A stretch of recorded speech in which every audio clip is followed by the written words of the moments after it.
Ladies and gentlemen, we are 2 nights away from UFC Fight Night in Qatar between Arman Tsarukyan and Dan Hooker. It's an absolutely stacked fight night card.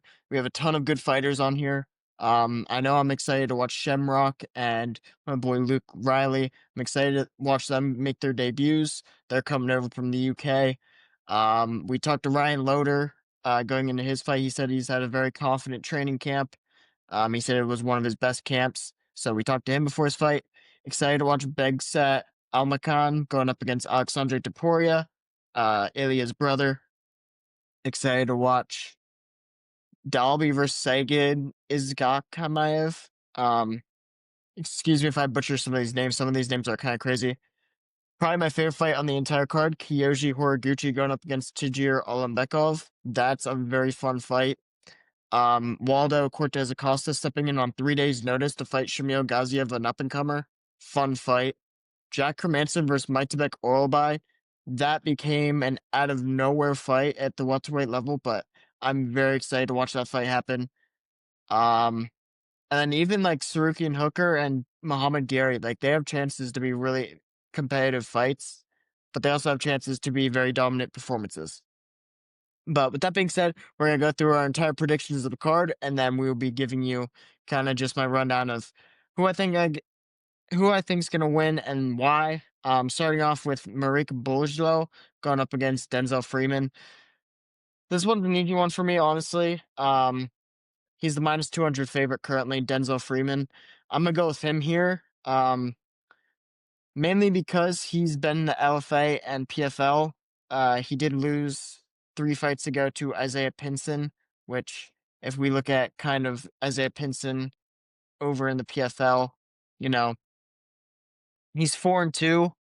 But the dudes he lost to weren't all that bad, so it was just a split decision, so it was a very close fight. But Denzel Freeman has the experience going into this fight. Marek Boljlo, on the other hand, he kind of just relies on taking people down and beating them up. So he kind of just relies on his power, but I feel like Denzel Freeman's a lot more technical. He's shown finishes not only on the feet, but also on the ground. So he has kind of danger wherever this fight ends up going. Whereas Boljlo is not tested at all. He's got fights over a 3-5 opponent, 13-12 opponent, 6-4, 2-6, 0-2. So Boujlo has not fought really a good fighter at all in his entire career. Size-wise, he does have a nice size advantage over Freeman, which is why probably most people are actually picking Boujlo. 57% of people are actually picking him, but I'm not going to trust him, man. I don't like that literally he just takes people down. It's not even like good takedowns. I watched some of his fights. They're not good takedowns at all. It's just him taking them down with his power and then him just landing ground and pound shots. I don't think he's just going to do that to Freeman. Freeman's going to know to get out of a top mount position. It's going to be hard to even take down Freeman because he has good takedown defense. So give me Denzel Freeman to beat Marek Boljlo by 29-28 decision. Moving on, we have Nurullo Aliyev going up against Shamrock. Now, I did say I was excited to see Shamrock fight. I am not picking him to win the fight, unfortunately. Aliyev, 87% of people are picking him. He's a minus 340 favorite, and I'm not really surprised, honestly. Shamrock is notoriously known for sneaking in these crazy submissions. His takedowns aren't even really that good if you watch his fights, but he sneaks in these crazy submissions to beat a lot of these guys over in Octagon. That's where he fought. So Octagon, Octagon's kind of hit or miss, more misses than hits. But Shamrock is known for just sneaking in submissions. His stand-up, he has heart on the feet, but he's not like a very dangerous stand-up striker. He's known for just locking in submissions if it goes to the ground. But Nurullo Aliyev is a typical Dagestani wrestler. He's gonna know how to avoid these submissions that Shamrock's gonna try and get on him. There's levels to the game. Aliyev's fought good opponents before. His debut was against Rafael Alves, which, he created problems on the feet for Drew Dober. He was actually beating Drew Dober in the first few rounds. And then Joe Selecki in his most recent fight, which was 10 months ago, which Joe Selecki's not a slouch. Joe Selecki's very balanced wherever the fight goes. So I'm going to pick Nurullo Aliyev here. I just think that his Dagestani wrestling is going to be a lot better. And I think it's a way better pick to pick his wrestling than picking Shamrock. kind of just praying for a sneaky submission because I think that's the only way Shamrock wins this fight. Moving on, we have Ryan Loder going up against Ismail Nardiev. Now, like I said, I talked to Ryan Loder going into this fight. He said he had a very good training camp. It's always fun talking to those dudes that came in from The Ultimate Fighter, but unfortunately, you beat Robert Valentin. Valentin's been losing to everyone recently. And then you get knocked down in the first round to Azamat Bakov, and Bakov just got dominated by Giannis Gamori, so not really a good look for Ryan Loder, if I'm being honest. He's just known for having very good wrestling. Well, not even very good wrestling, it's just decent wrestling.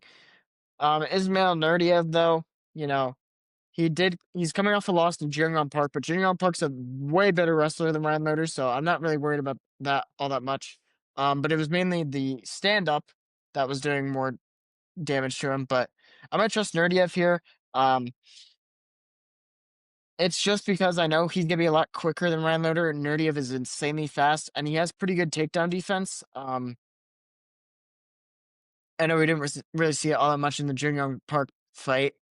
He did get taken down once or twice, but Nurdiev, he still does have good takedown defense. I don't think Ryan Loder has amazing takedowns whatsoever. So I'm going to trust Ismail Nurdiev and his takedown defense to win this fight. He's the minus 185 favorite, so he's just barely the favorite, but 62% of people are picking him. And honestly, I can see why. I don't really trust Ryan Loder either. So give me Ismail Nurdiev to win 29-28 decision. Moving up, Beksa Almakhan going up against Alexandre Topuria. I wrote this in my notes here. Let me flip through it real quick. Topuria is being way overhyped, guys. He went to a very close fight with Colby Thickness. Colby Thickness was actually doing very good against Topuria on the feet, and I think Almakhan would knock out Thickness in the first round. Like, the dude that Topuria had a very close fight with, I think Almakhan's running through him. Almakhan is known for dropping Umar Nurmagomedov in the first round in that fight a year and a half ago, and then he just knocked out Brad Katona 6 months ago in the first round. Yes, Brad Katona, he's really not that good of a UFC fighter. He's not really UFC caliber, but still, he went out there and knocked out Brad Katona, who had a few decent fights in the UFC. He just couldn't get the win against a lot of them, but still, dropping Umar is a very impressive thing to do, as well as being able to grapple with Umar. I think that's a very huge thing for him as well. Now, to be fair, we haven't seen his wrestling all that much. Yes, we saw it against Umar, but Umar is always going to be dominant on wrestling, and then he knocked out Katona very quickly. So we haven't seen to what extent Almakhan's wrestling is, but I think we could see it in this fight. I think we could see him dominate Topuria with the wrestling. Alexandre Topuria is kind of just this weaker clone of his older brother. Like, he has good boxing, but it's not nearly on the level of Topuria's, so it's just okay. And then, his takedown defense and his grappling is okay as well, so he's just a pretty average fighter. But I don't get why people are hyping him up so much just because he has the last name Topuria. Almakhan and Topuria is currently a split 50-50 pick, so I'm gonna go with Almakhan here. He actually was an underdog when I picked him, so he's probably one of my very few underdogs on this entire card. But I'm going to go with Beksa Almakhan. I think Topuria is getting way overhyped for this fight. So give me Almakhan, honestly. Give me Almakhan to get the second round KO. I really don't trust Topuria in this fight. Topuria sometimes waits a little bit too much as well. We saw in that Thickness fight. Moving up, we have Abdul Rahman Yakiev going up against Rafael Sakaria. This is an ungodly betting odds line of minus 1350 for Yakiev. Now, don't get me wrong, Sakaria is awful. He's lost 3 in a row. But to be fair, Julius Walker, I wouldn't say he's a prospect yet, but, people think he could become one. He follows the podcast, so, I have huge respect for him. Modestus Fokauskas, he's on a little bit of a run right now.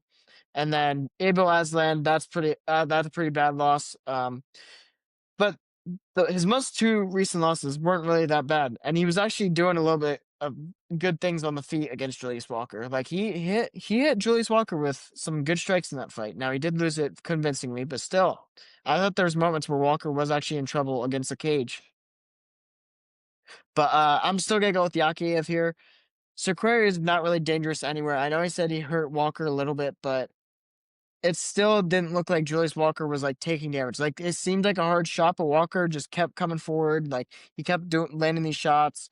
He was shooting the takedowns all the time against Cerqueira. Like it's very easy to take Cerqueira down. It's very easy to outstrike him. And Yakyaev is known for finishing people. He's had 7 fights. He's 7-0, and all of them have come by finish, except for one. And the rest of them are either by striking or submissions. He has 3 finishes by knockout, and then he has 3 by submission. So he's shown multiple levels of dangerous ability, and I think we're gonna see a finish by him. I think we're gonna see a knockout in the first round. I don't trust Zakaria to make it past the first round, so give me Yakyaev to get him out of there in the first. Moving up, we have Alex Perez going up against Asu Almabayev. I'm going to go with Asu Almabayev here, mainly because Perez has not had a good win since 2020 in COVID, and I don't even know if Jussier Formiga was good in 2020. It's been a while. But then he went on to, I guess it was because, he got a title fight right after that win. So we'll say it was a good win. But after that title fight loss to Davison Figueiredo, he comes back a year later and gets submitted by Pantoja. Okay, that's Pantoja. Then comes back 2 years later, fights Muhammad Mokaev, unanimous decision loss, gets outgrappled like crazy, and then comes back shortly after, a month later, knocks out Mateus Nikkilo in the second round, which was good for him. But then he just gets knocked out. Or no, he got that unfortunate injury to Tatsuro Taira to his knee. So who knows what state Alex Perez is in. He has not looked good. He's probably losing confidence. He's getting older. And now he's going up against another dominant grappler. I think this is going to look exactly like the Muhammad Mokaev decision, where he just dominates the ground the entire time. Asu Almabayev is known for dominating on the ground. Did not give Asu Almabayev the lock of my week. Obviously, you guys see who it is. We'll get into that later. But, we've seen Almabayev just dominate everyone on the ground.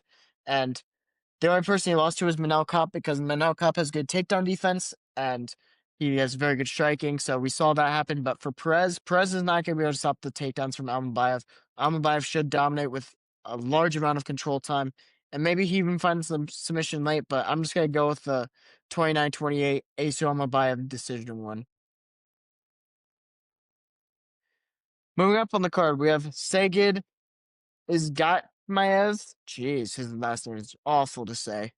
Going up against Nicholas Dalby. And I'm not gonna lie, going into this fight, I actually wanted to pick Nicholas Dalby as the underdog here. Because of that performance against Renat Fakhretdinov, and then obviously he had the run before that against Bonfim, where he knocked out Bonfim.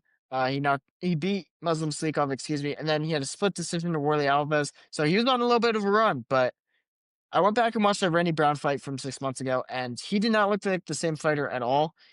He did not throw any volume until he got hurt, and that just kind of worries me, and that's kind of a sign that he's getting older, because once you stop throwing volume, you know that you're kind of hitting your age where, you're not risking it anymore. You're not trying to go in those barn burners anymore. So if he was still kind of that barn burner where he's just coming forward, throwing nonstop, I would probably pick him in this fight. But Sajid, you know, he's a very good grappler.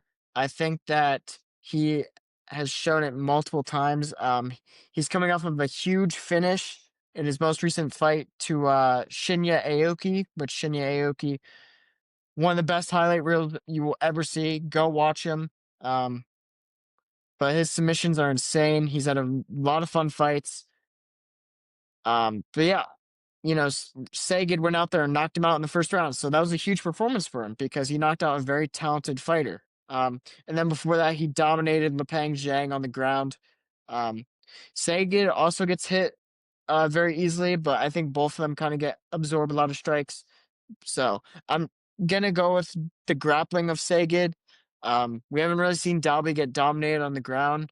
But I think Sagid can do it, man. He's younger.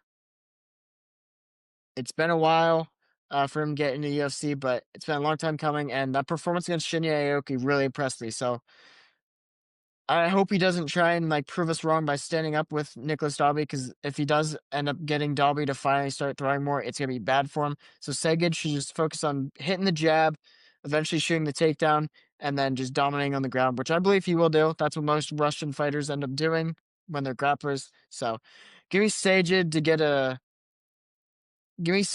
second round submission. I think Nicholas Dalby's on his way out, most likely. So it's unfortunate, but give me Seged to win this fight. Moving up to the main event of the prelims, we have Luke Riley going up against Bogdan Grad. Now, this was another one where I was originally thinking, well, Bogdan Grad is not a bad underdog pick at plus 200. He's from Austria. He's a very weird style on the feet. He doesn't throw a whole lot, but he throws tons of spinning attacks. And I thought, you know, he could be a dangerous opponent for Luke Riley. But Luke Riley is just so fast. And a lot of people actually hate on Luke Riley for I believe it was his most recent performance 8 months ago. Yes, it was his fight to get into the UFC against Tariel Abbasov.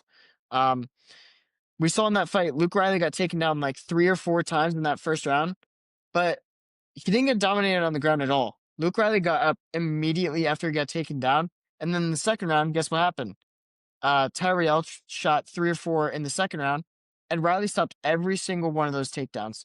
And then he instantly dominated the rest of the fight because Tyrell gassed out from shooting so many takedowns. So Riley learned how to stop the takedowns in the second round and was able to force Tyrell to get tired and force him up against the cage and get the knockout with a deadly knee and then a barrage of shots to the body and head to knock him out. So Luke Riley, very fun brawler. We've seen him in very close fights, which is also kind of concerning. We've seen him get knocked down a few times in his fights, but he's just a very good fighter and he learns from his mistakes. That's what I love about him so much. He's already been in bad situations before. Bogdan Grad really hasn't been.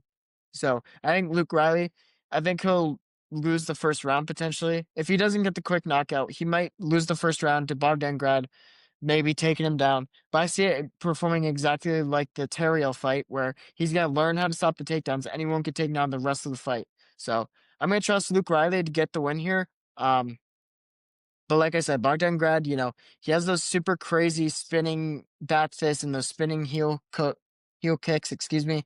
But I'm going to trust Luke Riley. He's very fast on the feet, very dangerous.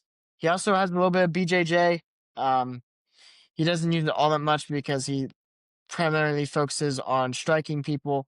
But I'm going to believe in the hype, man. 77% of people are picking him. He's a minus 265 favorite, and I think that's justified. I think he's going to get that second round finish. Moving up to the main card, my favorite fight in the entire night, Horiguchi going up against Tagir Ulanbekov. I tried so hard to find a reason to pick Horiguchi. And originally, I actually thought I was going to, because I was like, you know what? Kyoji, he has a little bit of grappling, but his stand-up is so clean. His kickboxing is such a fun thing to watch. And he's finished Sergio Pettis, and he's beaten multiple guys throughout his entire career. He knocked out Kaya Sakura in the first round in the redemption fight. He did lose to Patchy Mix, which is what I wanted to get into. The Patchy Mix fight, Patchy Mix dominated him on the grappling. He took him down in the first minute. And if that's the case, that's not a good look, because that fight wasn't that long ago. And I'm going to trust Tagir Ulanbekov to take him down repeatedly. Ulanbekov is one of those Russian fighters where he's just going to dominate you on the ground. We have a lot of fighters like that on this card, which is unfortunate because that means a lot of these fights are probably going to be boring. But we also saw a fight like that Tim Elliott fight, though, where if you have a weird style, then you can kind of contain him. But Kyoji doesn't really move around like Tim Elliott, so I'm not worried about the movement and Tagir being able to grab a hold of him. I think Ulanbekov will be able to grab a hold of him. I think he'll be able to take him down. I am worried that if Kyoji, keeps the distance, I'm worried that he'll find the finish, but I trust Tagir to get the grappling going. Kyoji did have a pretty decent run in the UFC when he was in it. He decided to leave the UFC after going, I believe it was like 6-1. But he really didn't beat anyone good, and UFC is just way better now, and I think Tagir is going to show that here. So going to Tagir Ulanbekov to win 29-28 split decision win. I think it's gonna be a very close fight. Hopefully, it's a good fight because I'm very excited for it. Both of them are getting older though, and Tajiro has a little bit of a height and reach advantage, and I'm gonna trust his wrestling over Kyoji's all-around game. Moving up, we have Waldo Cortez Acosta stepping in on 3 days' notice to fight Shamil Gaziev. It was originally supposed to be Sergey Spivak, but now Waldo Cortez Acosta has stepped in. Very fun fight here. I don't like picking Shamil here. Probably gonna make this mistake because I picked against, what was that dude's name? I was trying to think of it before we went into the recording.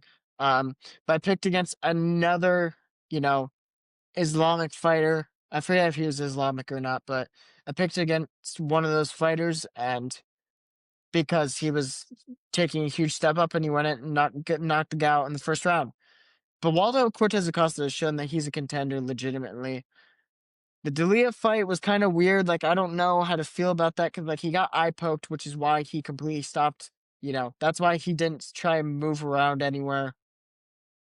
So I'm not surprised that he's just stopped moving, but that is kind of a weak sign from him. Losing to Sergey Spivak, or losing to Sergey Pavlovich, excuse me, Pavlovich is a very dangerous guy. And, like, it's very hard for you to get close to him. Sergey Spivak, he beat by unanimous decision, wrestled him. Ryan Spann knocked out, and then he first got known for beating Rebels to Spain. Shamil Gaziev knocked out Thomas Peterson, which Thomas Peterson isn't good, and then he went to decision to Dontel Mays, and then he lost to Rosenstruck before that. So I don't really know why people are hyping up Shamil Gaziev. He's 35 years old. It's not like he's a young prospect.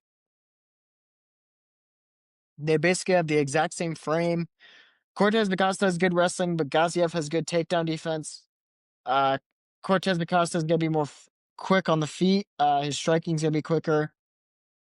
Gaziev has the aggression and he's going to throw the more volume. But Cortez Acosta is more technical overall. So I'm going to go with Cortez Acosta here. I do like Cortez Acosta's counter punches. I didn't like it against D'Elia, but then he proved me wrong by landing the one punch. I know a lot of people aren't picking Cortez Acosta because of 3 days' notice. I don't think it's going to matter because it's a heavyweight. If it was at a different weight, I'd maybe be concerned about it. But heavyweights, they fight the same no matter what. They can go eat 5 cheeseburgers and go fight the next day and be the exact same fighter. I don't think it's going to make much of a difference. I think Cortez Acosta is going to go out there and get the finish over Gaziev. Give me Cortez Acosta to win by second round TKO. Next up, we have Jack Hermansson going up against Ulanbekov-Horiguchi. I'm going to go with Ulanbekov-Horiguchi here. He's the current minus 215 favorite. 82% of people are picking him. He does have a little bit disadvantage with height and reach, but Jack Hermansson has a very weak chin. Orolbai has shown his heart throughout multiple of his fights. Obviously, most notably for that Mitsushi Rebecki split decision loss a year ago, which won Fight of the Year. But Orolbai showed his heart there. He's known for his grappling, which Hermansson is as well. But Orolbai showed he also has very good stand-up, and I think that's going to be the difference here. Hermansson, he's been getting clipped by everyone, getting knocked out by RoboCop, getting knocked out by Roman Dolidze, and then he did go to a decision with Sean Strickland, but that was almost 4 years ago. He did beat Chris Curtis 3 years ago, but that's kind of hit or miss. And then he actually did beat Joe Pyfer 2 years ago, but I don't know. He has a weak chin. Orolbai is going to come forward. Orolbai has heart. He's 10 years younger. It's just hard for me to go against Orolbai. What he showed me in that fight against Rebecki was just such a good performance that even though he lost, his stock increased for me.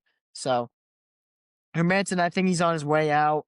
He's lost 3 of his last 5. His striking really isn't that good. He can sometimes brawl, but for the most part, he ends up getting clipped whenever he tries to. So give me Ulanbekov-Horiguchi to win this.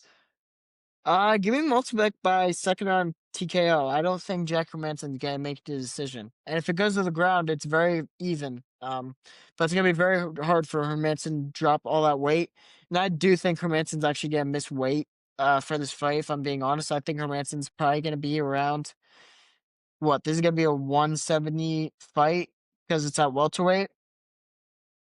I think he's gonna come in at like 173, 174. Like I think he's gonna miss weight, but I think Orolbai is still gonna win this fight.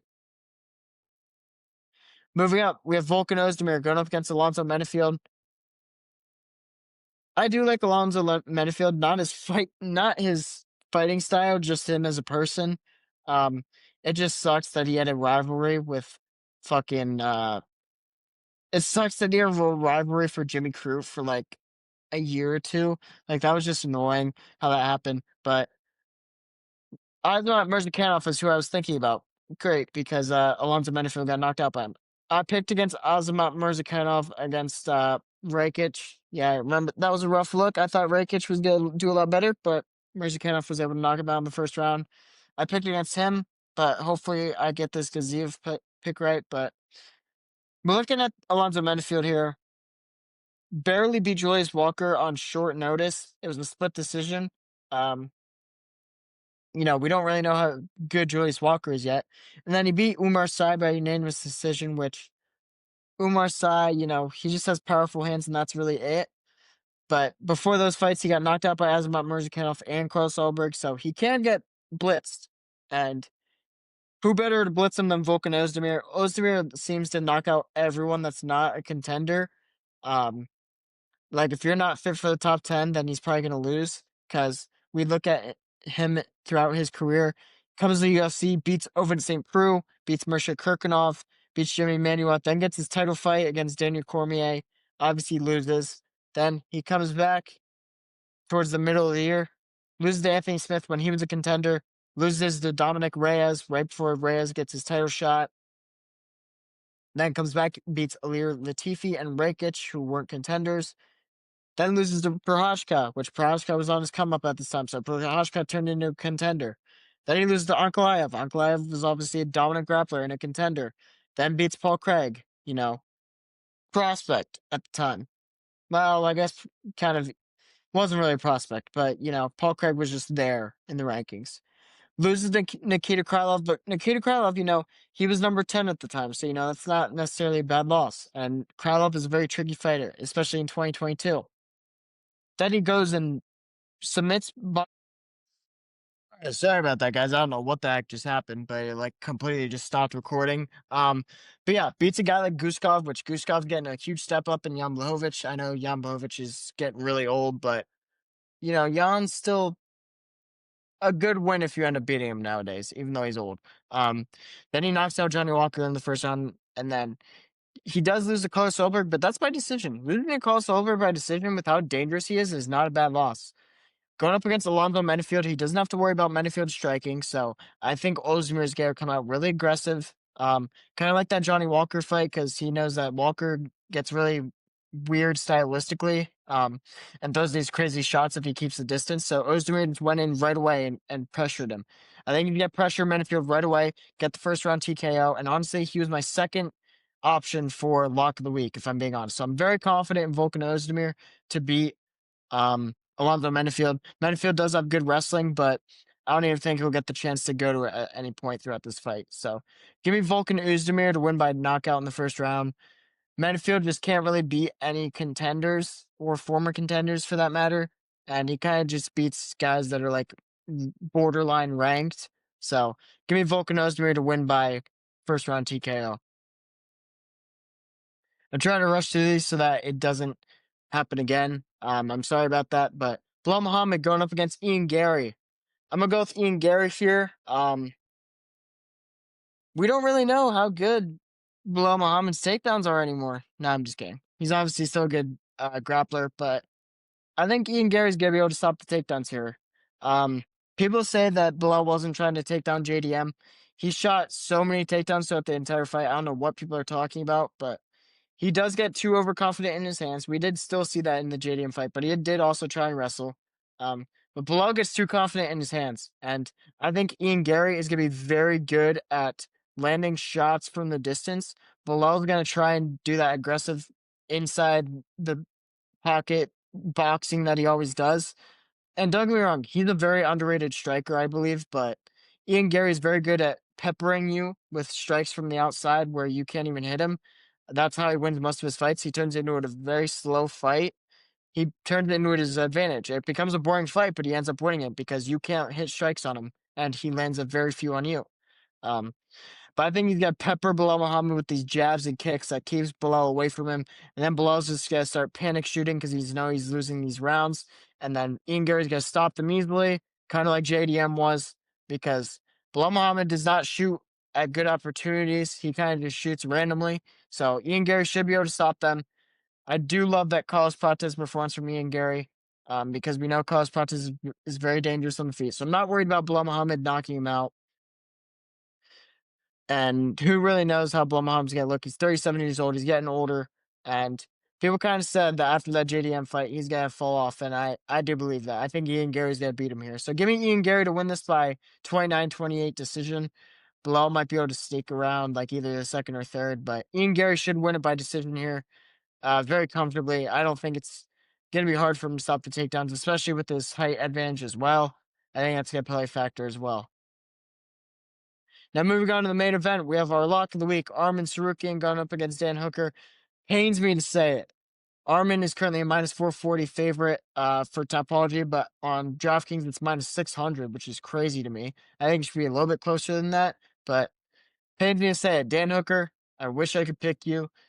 You are such a fun brawler to watch, but Arman's going to take him down in like the first 2 minutes and submit him. It's so unfortunate to say, but there is absolutely no way I could pick Dan Hooker in this fight. Dan Hooker, he robbed Gamrot, but honestly, I won't even call it a robbery because Hooker was stopping a lot of those takedowns in the later rounds. Gamrot was taking him down early, but then those later rounds, Hooker was stopping most of them, and he made it a war on the feet. Before that, he barely beat Jalen Turner in a split decision, but that was such a good fight from 2 years ago. I can't believe that's how long ago it was. And then he obviously drops Claudio Puelles with a body kick, and then he refuses to get up because he's a butt-scraping pussy. But yeah, he's on a 3-fight win streak. He's turned himself into a contender, but he's got a hard matchup here. Going up against Arman.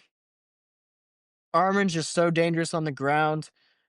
And I really can't find a way to pick Dan Hooker. I don't think Dan's going to be able to stop the takedowns from Arman because I think Arman's takedowns are way better than Gamrot's. Even though Gamrot did beat Tsarukyan, which was kind of impressive. Well, it is impressive, but it was surprising. But I don't know. Tsarukyan, I just think he's the best grappler in the 155 division, and I don't think Dan Hooker's really going to be able to do enough damage on the feet to stop Tsarukyan from dominating him on the ground. Maybe in the later rounds we see Dan Hooker, find a lucky strike here or makes it a brawl, but I don't even think he gets to the later rounds. I'm going to pick Tsarukyan here to win by first round submission, unfortunately. But with that being said, he is my lock of the week, and it's going to be a fun fight card.